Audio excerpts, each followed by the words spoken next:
Tuhan adalah gembalaku, takkan kekurangan aku.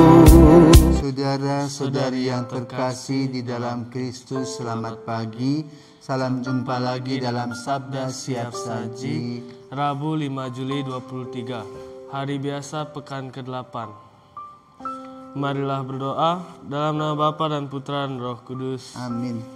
Allah Bapa yang Maha Pengasih, kami Kau himpun menjadi umat-Mu dalam diri Yesus Kristus Putra-Mu. Perkenankanlah kami mempersatukan diri dengannya dalam perjamuan suci ini untuk menopang perjalanan kami. Sebab Dialah Tuhan pengantara kami yang bersama dengan Dikau dalam persatuan Roh Kudus, hidup dan berkuasa Allah sepanjang segala masa. Amin. Tuhan bersamamu dan bersama rohmu. Inilah Injil Yesus Kristus menurut Matius. Dimuliakanlah Tuhan. Pada suatu hari Yesus menyeberang danau Genesaret dan tiba di daerah orang Gadara. Maka datanglah dari pekuburan 2 orang yang kerasukan setan menemui Dia. Mereka itu sangat berbahaya sehingga tak seorang pun berani melalui jalan itu. Dan mereka itu pun berteriak katanya, "Apa urusanmu dengan kami, hai anak Allah? Adakah engkau datang kemari untuk menyiksa kami sebelum waktunya?" Tidak jauh dari mereka itu ada sejumlah besar babi sedang mencari makan. Maka setan-setan itu minta kepada Yesus katanya, "Jika engkau mengusir kami, suruhlah kami pindah ke kawanan babi itu." Maka Yesus berkata kepada mereka, "Pergilah." Lalu keluarlah mereka dan masuk ke dalam babi-babi itu. Maka sejumlah babi itu terjun dari tepi jurang ke dalam danau dan mati di dalam air. Para penjaga babi lari dan setibanya di kota mereka menceritakan segala sesuatu juga tentang 2 orang yang kerasukan itu. Maka keluarlah seluruh kota mendapatkan Yesus, dan setelah berjumpa dengan Dia mereka mendesak supaya Ia meninggalkan daerah mereka. Demikianlah sabda Tuhan. Terpujilah Kristus.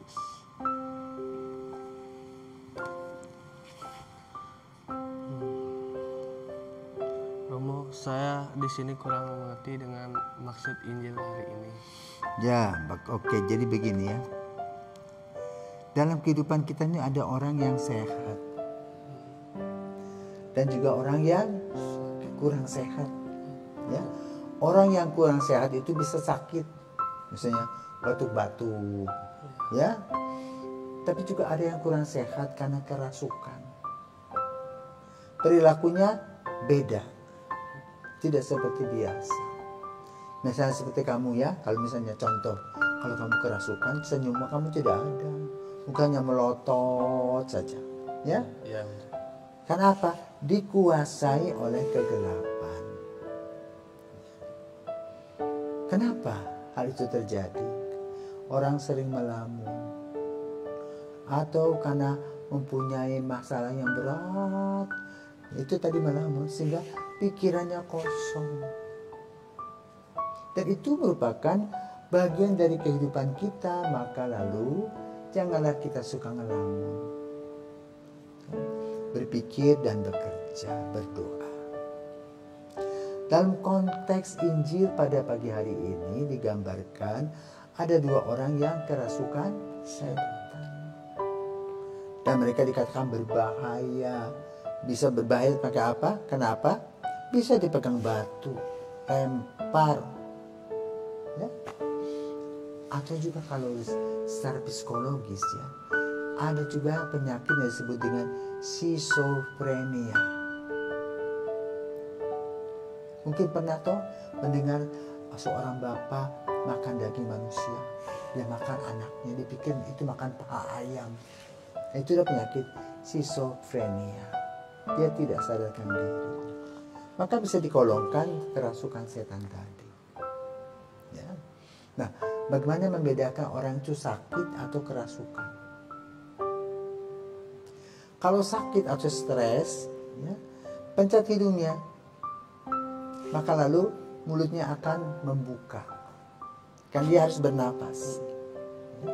Tetapi kalau dia kerasukan, kita pencet hidungnya, makin keras tutup mulutnya. Aneh itu. Ya. Maka kita harus mengusinya dalam nama Yesus. Ya. Kita mengusinya dalam nama Yesus. Nah, kasus yang diceritakan dalam Injil itu bukan dalam nama Yesus lagi, tapi berhadapan langsung dengan Yesus. Kita menyebutkan nama Yesus saja kegelapan gemetar, apalagi berhadapan langsung dengan Yesus. Dalam konteks itu digambarkan bagaimana dua orang kerasukan itu bertemu dengan Yesus dan takut, maka mengadakan penawarannya. Ini aneh juga ya, orang kerasukan setan tawar-menawar dengan Yesus. Tapi itu yang terjadi. Kemana ya? Ke dalam babi-babi itu. Ya. Keluarlah setan-setan itu melalui babi yang terjun ke dalam jurang.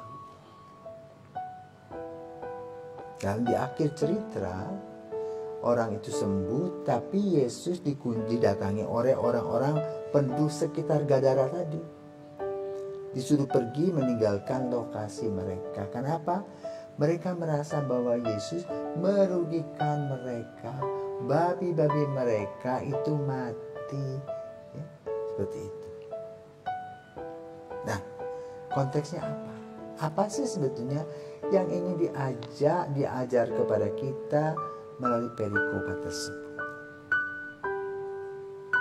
Satu, kalau kita punya persoalan, maka kita harus mencari jalan keluar. Itu yang kerasukan saja bisa cari jalan keluar, apalagi kita yang sehat. Yang kedua, bawalah nama Yesus dimanapun kita berada. Itulah keselamatan yang kita dapatkan. Kenapa?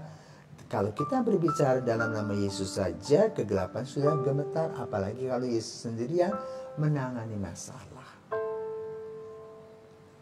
Semoga kita senantiasa mempunyai relasi yang dekat dengan Yesus, sehingga kita boleh mengalami keselamatan itu dan kebahagiaan. Selamat pagi.